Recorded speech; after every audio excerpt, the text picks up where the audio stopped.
It was March of 2015. It was about the time we were going through a transition moment as a family. I was leaving a highly operational unit where I spent like the last 10 years, really 12 years, just working with mission, not on God, but mission on really the Marine Corps and warfighting and taking life. I was transitioning to an opportunity where, okay, now that's not my job, it's more administrative. So I started questioning who I was. I went from being really good at one thing to facing the fact that I was really horrible at being a father and really horrible at being a husband. I got to a point where I truly believed that I shouldn't be on this planet. I shouldn't be here. My wife and daughter would be better served without me. And then something odd happened.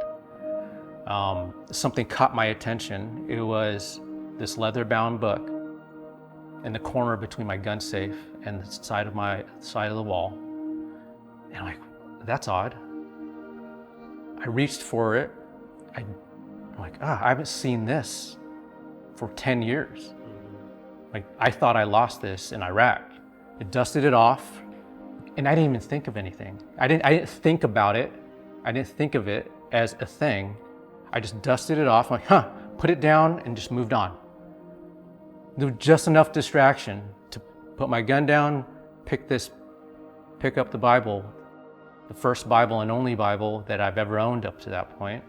I put it down and just went on with my life. And not until I got back to North Carolina and I got to Renovation Church and I started creating and developing that relationship with God through Jesus, was I able to look back and see God there. He gave me more time. He gave me more time. I didn't think of it then, but man, when I look back, He gave me more time to find Him. So I need to learn how to love God in order to know who I am and love myself. And that's how I start identifying who I am. Well, so how do I receive God's love and how do I give it? That's who I am. Once I started connecting I am how I receive God's love and how I give it.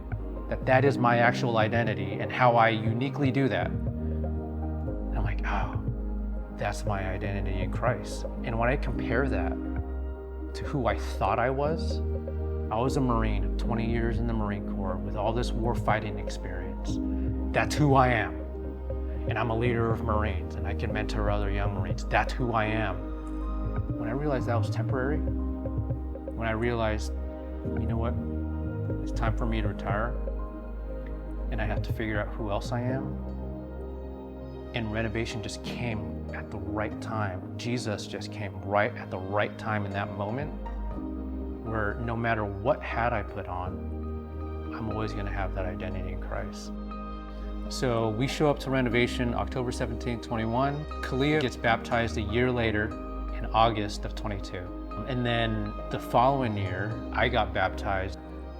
Carla saw stuff in her life moving. She saw Jesus working in her life, and a week after, she raised her hand and received Jesus in her heart.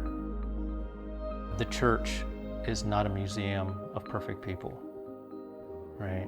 It's an aid station for the broken and hurt. Man, that touched us. Like, that's it. That's why we're here.